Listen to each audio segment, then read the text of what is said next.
मुनीर क्या कर रहा है, वो गार्ड ऑफ ऑनर ले रहा है, सीडीएफ बन गया है। तो अब सीडीएफ बनने के बाद तेवर देखिए साहब आप उसके, जब तक नोटिफिकेशन नहीं आया था ना सीडीएफ का, तो सांसें अटकी हुई थी, एक खबर नहीं छपी एक हफ्ते तक आसिम मुनीर को लेकर के पाकिस्तान के अखबारों में भी। लेकिन जैसे ही सीडीएफ बनने के फैसले पर जरदारी ने जो राष्ट्रपति ने दस्तखत कर दिए, मुनीर की बाँछें खिल गई। अब वो खुलेआम धमकियां भी दे रहा है। कल वो रावलपिंडी में था, डिफेंस फोर्सेस के हेडक्वार्टर्स में उसे सलामी दी गई, फिर उसने तीनों सेनाओं को संबोधित किया, क्योंकि अब वो तीनों सेनाओं का बॉस है, केवल सेना का बॉस नहीं है। और सबसे पहले उसने भारत को धमकाया, फिर अफगानिस्तान को धमकाया, कहा कि पाकिस्तान, भारत का नाम ले कि अगर भारत ने अब कोई और जरूरत की तो पाकिस्तान पहले से भी ज्यादा जोरदार जवाब देगा, भारत किसी मुगालते में न रहे। पाकिस्तान का रिस्पांस अब और भी घातक होगा। और मुनीर की बातों में सीडीएफ बनने का गुरूर भी अब साफ साफ दिखाई देता है।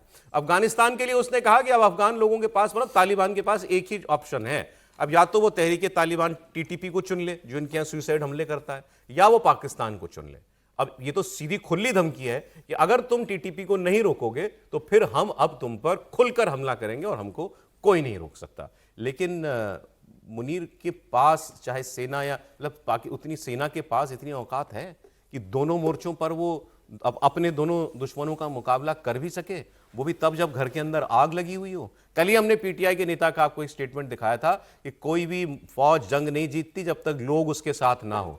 तो यहां तो पूरे देश में आग लगी हुई है और फिर भी बातें बड़ी बड़ी। समीर जी देखिए, कल चार्ज संभाला आसिम मुनीर साहब ने और कल ही नया ऑर्डर दे दिया उन्होंने। उनके लिए नई विदेशी गाड़ी आ रही है एक, और बिल्कुल जो पाकिस्तान के राष्ट्रपति और प्रधानमंत्री भी जिस गाड़ी में नहीं जाते वैसी गाड़ी उनके लिए आ रही है, जिसपे कोई मिसाइल का अटैक नहीं होगा और सारी सुविधाओं से युक्त बड़ी गाड़ी उनके लिए। कल ही सेना ने ऑर्डर कर दिया कि भाई अब मुनीर साहब के लिए एक नई गाड़ी आनी है। और मुनीर साहब ने कल बैठक के बाद, अब आप स्थिति देखिए, कल मुनीर साहब ने बैठक ली और उसके बाद जो दोनों वायुसेना प्रमुख जो है और जो नेवल प्रमुख थे उनसे कहा मुनीर साहब ने मीटिंग करने के लिए। तो उन्होंने कहा साहब आपने आज पार संभाला है पर सोमवार को बात करेंगे। तो अभी ये स्थिति है कि कल वो चाहते थे बैठक हो जाए रात को रावलपिंडी में, और कल दोनों प्रमुखों ने कहा कि मंडे को इस पंद्रह में अपन बैठक करेंगे आगे क्या करना है क्या नहीं।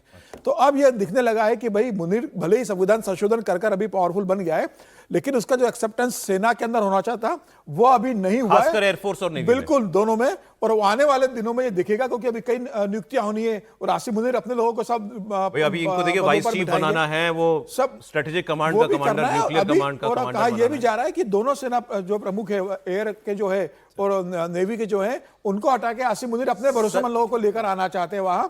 तो वहां अलग एक तरह का सत्ता संघर्ष। मैंने तो एक खबर और देखी है, अब ये पाकिस्तान के लोगों ने ये खबर डाली है कि ये जो एक हफ्ता नोटिफिकेशन नहीं आया ना इसका, और वो प्रधानमंत्री शहबाज शरीफ तो पहले बहरीन और फिर लंदन भाग गए ताकि मुझे यहां पर आके ये प्रेशराइज ना करें नोटिफिकेशन के लिए। पता खबर में ये था कि नवाज शरीफ को भी लंदन जाना था अपने भाई के साथ, ये दोनों बैठ के वहां पर मंत्रणा करते, लेकिन एक तरीके से हॉस्टेज बना लिया गया नवाज शरीफ को कि तुम्हारा भाई जब तक नहीं लौटेगा तुम नहीं जाओगे, पहले ये काम पूरा करके जाओ। सर ये मुमकिन है पाकिस्तान में? बिल्कुल मुमकिन है। और हम लोग कहानी कुर्सी की नहीं, वही बिल्कुल सही कह रहे हैं, वही मुमकिन है। और हम लोग बार बार कह रहे थे कि यहाँ से नवाज शरीफ के लिए और शरीफ भाई के लिए कोई रास्ता नहीं बचा हुआ है। आज के दिन में अब आसिफ मुनीर उन्हें जो कहेगा वो करने के लिए उनको तैयार रहना पड़ेगा। अब उनके पास कोई विकल्प नहीं खुला हुआ है। पहले वो प्रधानमंत्री के तौर पर हो सकता है, आज भी वो प्रधानमंत्री के तौर पर जो प्रोटोकॉल है उसमें वो अपर हिरार्की में है, लेकिन सच तो यह है कि सत्ता का जो तंत्र है वो उसके वहां पर है। अभी आप जिक्र कर रहे थे पाकिस्तान में शासन कौन चलाता है? पाकिस्तान में शासन न बलूच के लोग चलाते हैं, न सिंध के लोग चलाते हैं, पंजाबियों का शासन होता है। पंजाब जितने ये जो मिलिट्री एस्टेब्लिशमेंट जिसको कहते हैं, वहां का मिलिट्री कॉम्प्लेक्स जो है वो कौन डोमिनेट करता है?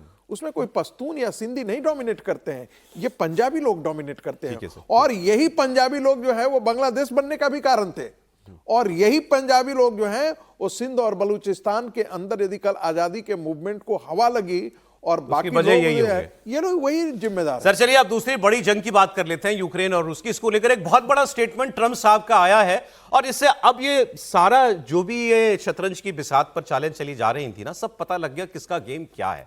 ट्रंप जेलेंस्की से नाराज हैं और उन्होंने खुलकर ये कहा, वेरी अपसेट विद जेलेंस्की। अब जेलेंस्की को क्या कह दिया? आपको आगे बताता हूं, पहले लंदन चलिए हमारे साथ आप। लंदन में कल जेलेंस्की ने यूरोप के लोगों से देशों के नेताओं से मुलाकात की। फ्रांस के राष्ट्रपति, ब्रिटेन के राष्ट्रपति और जर्मनी के चांसलर, ये तीनों थे वहां पर, और इनके साथ उनकी अलग से मुलाकात हुई है। ये मुलाकात उस वक्त हुई है जब अमेरिका में यूक्रेन के डेलीगेशन जो हैं वो अमेरिका का जो शांति वार्ता का मसौदा है उस पर वहां बात कर रहे थे। उससे पहले जेलेंस्की की उन दो लोगों से मुलाकात हुई जो पुतिन से मिलकर आए थे, ट्रंप के दामाद और उनके विशेष दूत, और उसके बाद ये यहां पर पहुंचे हुए थे। तो यहां पहुंचने के बाद ब्रिटेन, जर्मनी और फ्रांस तीनों ने एक सुर में कहा कि हम यूक्रेन के साथ खड़े हैं। उन्होंने कहा अब ये केवल यूक्रेन की आजादी की बात नहीं है, उसकी सुरक्षा की बात नहीं है, ये यूरोप की सुरक्षा की बात है। मैक्रोन ने उसमें एक बड़ी इंपॉर्टेंट बात की, उसने कहा कि अभी हमारे हाथ में बहुत पत्ते हैं, यूक्रेन को परेशान होने की जरूरत नहीं है, हम यूक्रेन का साथ नहीं छोड़ेंगे।